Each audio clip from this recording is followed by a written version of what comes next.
Clifford, co-founder and CEO of Entrepreneur First. Matt, thanks so much for making time join us on the Happy Podcast today. Before we dive into Entrepreneur First and everything you guys are building there, which is super exciting, can't wait to dive in a little bit deeper. Give us a high-level kind of a thumbnail version of your career prior to that. Yeah, so I started Entrepreneur First with my co-founder Alice Bentinck nearly 10 years ago. So it's really what I've been doing for the vast majority of my career. Before that, I was a management consultant at McKinsey Company in London, which is where I met Alice. And before that, I was a graduate student at MIT. Wow, that's super exciting. And, would imagine the experience as a management consultant come from a similar path. A lot of great experience that came out of that, but having been working on Entrepreneur First for 10 years, that's very impressive. So bring us back a little bit to the time when you've met Alice and you guys were, collaborating on different projects and whatnot. How did the whole idea about Entrepreneur First come about? Yeah, so I suppose the story for me really starts even earlier than that, in that the core thesis of Entrepreneur First is that the world's missing out on some of its best founders.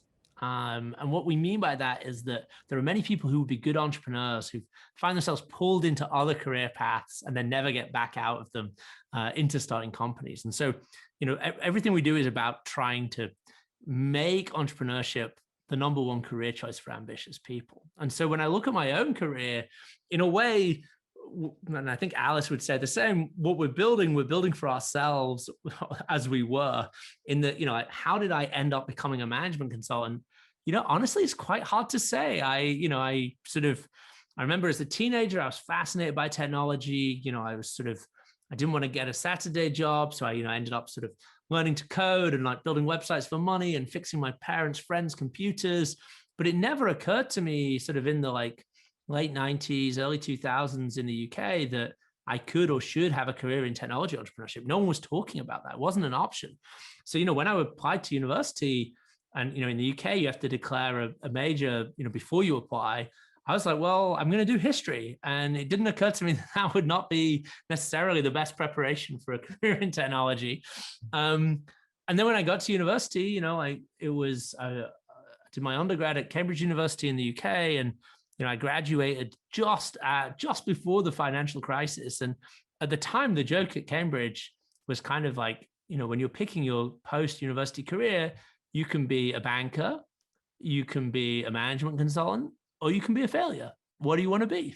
And that was, I'm exaggerating, but it was sort of the attitude was that, there were this very narrow range of career options. And so I applied to be a management consultant because it's what everyone else was doing.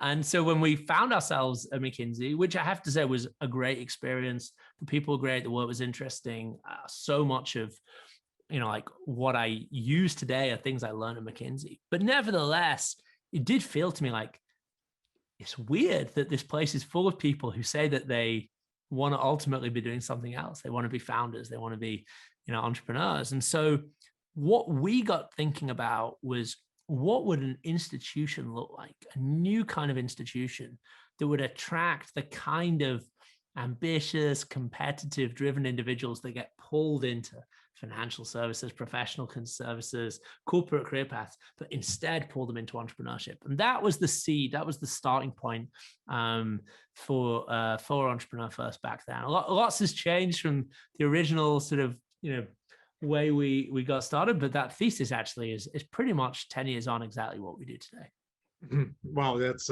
fascinating story, and thanks for sharing that, a little bit of a background. It definitely resonates on so many levels because during my time you did studies at MIT. Similarly, I was on the other side at Harvard. A lot of my cohorts and the fellow alumni went the path of management consulting or went to the finance route, go into private equity and so forth. It was never even a conversation amongst us going into starting our own companies or anything. Right. That was the case. But being kind of very similarly an entrepreneur first, I've always tinkered with just building, and I've, as a serial entrepreneur, I successfully failed a lot of my startups. I had decent outcome with one, but I'm always kind of fascinated with that transition, first as an entrepreneur and then going into the route, at least for me as an angel investor and now running kind of a mini venture fund almost, paying it forward in terms of that experience going through building companies and growing fundraising. I think it's, for me, it's very interesting with what you're building at Entrepreneur First. So tell us a little bit about the very kind of the initial cohorts that you guys had hosted. What have you learned from that, and how has that changed the overall kind of vision of where the Entrepreneur First is at now? Yeah. So I would say it took us 3 years to really figure out what we were doing, what the model should be, what the right product, if you like, to offer founders was. I mean, we were lucky that we started pointed in the right general direction, but lots changed. So the initial idea was to take people as they graduated from university and put them in a community together to help them find co-founders and sort of provide a peer support group as like a handful, one of the few people basically who was like deliberately avoiding the traditional career path and going to try it themselves. We didn't at that time think of ourselves as an investor. That wasn't the original plan at all. It was very much like, we'll build these communities, it will be about sort of peer-led support, be about finding people within that community to work with. Yes, we'll connect people into investors, but we thought that our business model would be a sort of corporate sponsorship. We then ran the first program and two things happened. One, we got fantastic applicants from day one, like to our surprise. And, it's one of those things, people talk about product market fit, which is definitely one of the most important ideas for entrepreneurs to get their heads around, the idea that like, there's a real difference between when you're having to push the product and when people are pulling it from you. We just had product market fit from that idea from the start. It turned out that there were hundreds of people in the UK who had that like feeling of discontent with the options available to them. So, the first cohort, we started very small. We took 30 individuals, and to our, and I think everyone else's surprise, they ended up building, I think, sort of 10 companies in that first cohort, I think almost all of which managed to raise seed funding. And it just became quite clear that there was something quite special about the network effect, the community effect of putting these people together. So we iterated a bit. We decided to raise a very small fund. Really small, a few £100,000 to basically do a second cohort. And this time we would fund the companies that came out of that. And that worked pretty well. And, we have had some great successes out of that cohort. And I think about this point, we were like, well, it seems to be working. Like, how do we scale it? And what we hit upon was that one of the big barriers, or bottlenecks rather, to scale was that we were basically asking people to take a bet before they knew who they were going to work with and what they were going to work on, and ask them to spend several months figuring that out, but without really being able to pay them. We were investing in companies once the companies created, but there was this gap. And so we ended up inventing a new form of financing for entrepreneurs, which is one of the things we're proudest of. We call it a stipend option contract. And basically it's a deal that we make with every founder that joins us, which is we'll pay them living costs for 3 months to allow them to spend 3 months exploring teams, exploring potential co-founders, exploring ideas, in exchange for the right to invest in anything that they create during that period. When today that probably sounds really obvious, but it was quite radical at the time, the idea that you would literally pay people to become founders before you knew whether there was anything to invest in. Anyway, it turns out to be a really good deal for founders. It gives them the time and space they need. And it's a really good deal for our investors because they get the chance to be the first check in to companies that go on to be very exciting. So from there, it really started to explode. We ran a few more cohorts in London. We started doing them twice a year. We started increasing the cohort size. And then starting in 2016, we expanded to Singapore. And then after sort of 2018, really grew a lot faster. We added Paris, Berlin, Bangalore, and most recently last year, Toronto. So today, Entrepreneur First funds about 800 entrepreneurs a year globally across our programs and cities. Well, that's super exciting, and it's always interesting to hear kind of that how much of a pivot and just the overall process, how the overall vision changes from the very beginning, just like in any typical startup as well. Right. You have to adapt, you have to adjust, and that's fascinating. You've mentioned you've gone beyond kind of that geographical allocation where you originally started, obviously in UK, going into Singapore and other locations worldwide. How has the COVID situation impacted in a positive or a negative way in terms of being able to scale geographically, handling everything remotely? I'm fascinated by that topic, which seems to be pretty beat down these days. But as I interview a lot of executives of Fortune 500 and or entrepreneurs or the investors, everyone is in a very similar boat in a sense, creating the kind of the operations to be able to adjust to that. Tell us a little bit more about that experience. Yeah. Well, I mean, I think the sort of headline is probably that to our surprise, and I think to most people's surprise, COVID ended up being, for at least from an economic perspective, a surprising tailwind for technology. So like actually for without in any way diminishing the human tragedy of it and the economic tragedy in a lot of sectors, I think we were all worried in March of 2020, but actually it probably ended up being the best every year to be a software entrepreneur or something, a software investor, because suddenly the power of remote, the power of global collaboration was unleashed on the world in this mass forced experiment that half the world suddenly had to work from their bedrooms. And I think this did a number of different things. One, it obviously made us think hard about like the software and hardware infrastructure we need to enable that. And that's obviously why public companies like Zoom ended up having such incredible runs, but lots of smaller companies as well. Second, I think it just made particularly big companies realize both that they had to and could transform their businesses through software. And so, what we saw was like all-time high demand from enterprise clients to buy software to make them more efficient and effective. So when you put those together, plus the fact that global central banks lowered interest or kept the extraordinary experiment in zero interest rates going even further, which meant that the world was awash with relatively cheap capital. It's been an extraordinary period for venture-backed businesses. Now we've benefited from that for sure, and 2020 ended up against all the odds being our best economic year so far. But I would say we've added, we created more enterprise value in the first 6 months of 2021 than in the whole of 2020. So it's definitely a bull market for tech. I think offsetting that, for us, it definitely introduced a lot of challenges.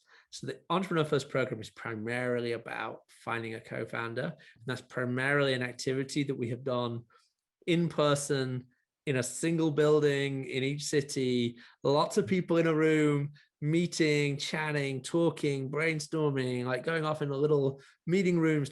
All of that went away overnight. And so we had to rethink our product for entrepreneurs just literally overnight. And so that was a real test. And, I was nervous, and, huge credit to our team. They really found ways to make it work.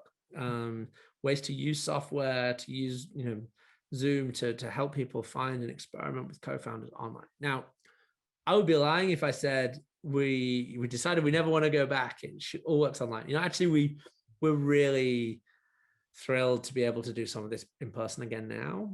But it did open up, it definitely made us question some of how we did business. Not everything we do does need to be offline and in person. And, I think while we're definitely pleased that in some locations we're able to be back in the office, it does, the one thought I would really emphasize is it makes you realize what talent pools there exist in the world outside major physical hubs, that if you can do the remote thing well, you can tap into for the first time. And that's good for them. It's good for the world.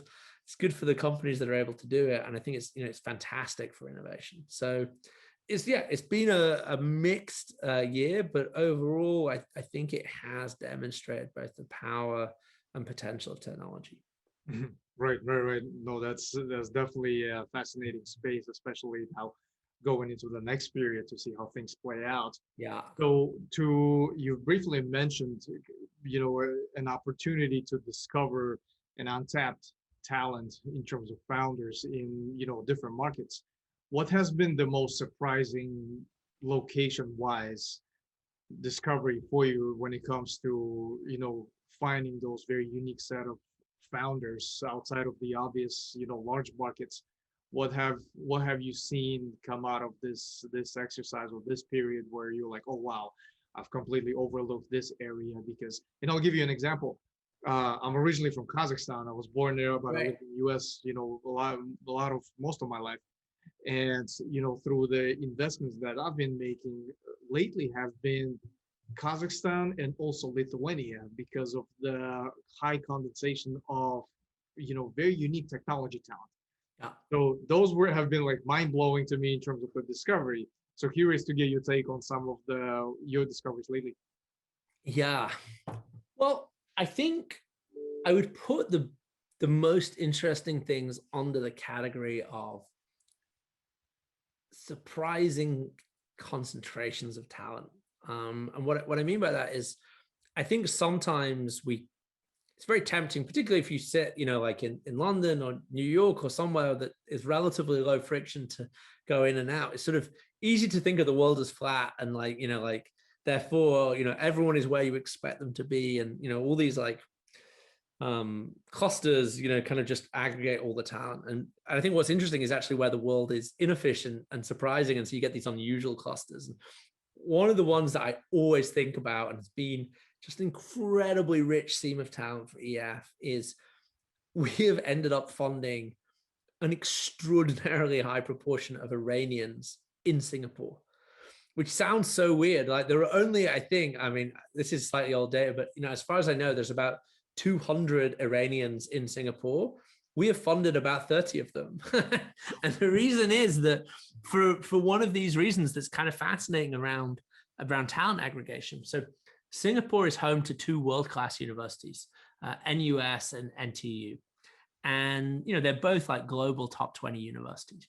But what's really interesting is if you're from Iran, if you're like a super smart undergrad in Iran, and you want to go and do graduate studies in, I don't know, something like that even vaguely touches on like security issues. There are a lot, and you look down the list of like the best universities in the world, you basically end up crossing off the US because it's pretty hard to get a visa to do it. And you actually increasingly cross off the UK. I mean, these are not, I don't mean it's black and white, but like it's hard, cross it off. The number one university in the world, when you cross off all the places that it's really hard for Iranians to get visas to do graduate studies, the number one university in the world becomes the National University of Singapore, NUS. And so there is an amazing concentration of extremely smart graduate talent in science and technology subjects concentrated in Singapore. So when we go out and try and find like exceptional technologists to build tech companies in Singapore, they're disproportionate. I mean, obviously we funded a lot of people in Singapore. Most of them are not Iranian, but Iranians are wildly overrepresented because there's this amazing cluster of them that have come to Singapore to study. So that would be like one of my favorite examples. Well, yeah, that's definitely surprising, but at the same time, not really in terms of Iranians, because I've known quite a few of them when I went to college here in the US. And actually, one of my best friends, he was the best man at my wedding. He's Iranian. And he is just kind of the actual, the mold of a perfect entrepreneur. And it definitely resonates a lot with the culture that they have as a country. So that's very interesting. In terms of the I guess the latest cohorts that you've seen in Entrepreneur First, what type of skill set or maybe a domain expertise or whatever the case may be, maybe personality traits that you have been seen as a gap or more underrepresented side? What do you wish there was more of when it comes to actually pairing the good co-founders together? And I don't know if there's a technical expertise or whatever the case may be. What type of differences are you seeing? What do you wish there was more of? Well, I think we're pretty fortunate that we get a lot of applications, so we can be quite picky. I think last year we had 12,500 applications to our program, so we get to be pretty selective. I think I can tell you what's rare, and it would be, it would be great to if it was less rare. I think what is a really incredible skill set in a founder, and I should emphasize, we focus on the relatively more technical side of things. I mean, we fund things across the board, but like most of what we do tends to have a reasonably strong technical component. I think technologists who can think in not just the technology core, but also the product layer that turns that into something useful, and then the commercial layer that makes the product a business. That is very rare. When you find it, it's magic. Someone that can operate at all three of those levels, it's an amazing thing. Because I think one misconception that I see a lot is, people will see a startup raise money and it gets a lot of press. Maybe it's raised at a big valuation, and they'll say things like, "Oh, I had that idea as well. I was going to do that," and that's great. But so often, and I get to see this, all the time because of what I do for a living. An idea that a founder thinks is unique is being pitched by 10 different people who all think that the idea is unique. And usually what makes the difference is not being first to have it, but having the most sort of comprehensive, the most nuanced, the most thought through thinking about those layers. Like, it's great that the tech is now possible, but what does that mean for the user? It's great that that works for the user, but like, how do you capture some of the value you're creating? And like, being able to operate on those three levels is pretty rare, and when it happens, it's pretty special. Yeah. No, that's absolutely kind of very unique set combination of just the mental frames and ability to think in that direction. I think it definitely resonates, because just being myself a technologist by trade, it's still an ongoing learning journey to be able to even have that frame of thought when it comes to building products, selling products, and bringing something to life. I think that's definitely can relate to that. Every episode I usually end with the focus on the guest itself, from a framework of what's your content diet is looking like, how do you stay ahead of the trends, what are some of the sources that you consume on a daily basis for self-actualization, because with so much information being thrown at us on a daily basis, I'm always fascinated with how people, selection strategies, what you let your mind be exposed to. Share some thoughts from that perspective. Yeah. So I'm a real information obsessive, and actually, the thing I've found most helpful in the last 2 or 3 years for thinking about how I consume information is maybe counterintuitively come through writing a weekly newsletter in which I curate and try and distill the most interesting things I've consumed. And the reason I say that is that I think before I started doing that, it's very easy to just take a totally scattergun approach to consuming information, and never really take time to think about what it means, to draw connections between the ideas that I'm being exposed to try and really think about what it means. And now, like, having created the commitment device of having a few thousand people read this newsletter every week, and knowing that I have to get it out at 7 a.m. on a Tuesday morning every week, what it does is it's really helped me focus in on like both quality of information rather than quantity, but also on like thematic density, like really trying to find like, well, I read this, which led me to that, which led me to this other idea. And, like, what can I say about this? So I found that the discipline of having to keep notes on what I read and then try and distill that has just been really transformational for the quality of my information intake. In terms of like where I get information, I'm a bit of a Twitter junkie. my Twitter feed is extremely carefully curated. I follow quite a lot of people, and I really make an effort to follow people I disagree with, both like within my day job, but also, like in politics. Like I follow people who are way to my left, way to my right, and I find that really helpful. I think just like getting out of filter bubbles is really important. I follow a lot of academics. Like I'm not an academic, and I probably wouldn't have been a very good one, but I think it's like useful to like just see what is at the cutting edge of fields that are of interest. I think that's really valuable. And I do listen to a lot of podcasts. I think podcasts are super efficient. I have a young baby. I have two kids, one of whom's 3 and one of them's not yet a year. And the one who not yet a year spends a lot of time awake in the night. I find that's a great time to be listening to podcasts. And I love listening to podcasts where authors talk about their books, because the one thing I really miss having 2 young kids is uninterrupted time to read. But I love listening to podcasts where authors talk about their books. I feel I can absorb information pretty quickly that way. So yeah, between podcasts and Twitter, and then a lot of newsletters these days, I find that keeps me on top of things. And then the act of distilling down for the newsletter, it's called Thoughts in Between. I found that super valuable. I love the framework of actually, from writing perspective, because like you said, it really puts you in the mindset that you almost have to do this as that particular milestone on a weekly basis, which is very interesting. And then from kids' standpoints, I'm in the same boats, very young children, and from the podcast perspective, how it all came about, actually me reaching out to you guys, is I listened to your episode with Patrick O'Shaughnessy. Okay, yeah. He's a great guy. Best, and you've covered a lot of really great content there, and I'm like, crap, this is so interesting, and I don't want to repeat the same questions, because I know, what are the different trends you're excited about, which was super cool. So as I was preparing for this conversation, was more around kind of you as a person. What was some of the kind of frameworks that you subscribe to? That was more kind of interesting to me, and hopefully our listeners actually, respect that. Matt, I can't thank you enough for this very short but insightful conversation today.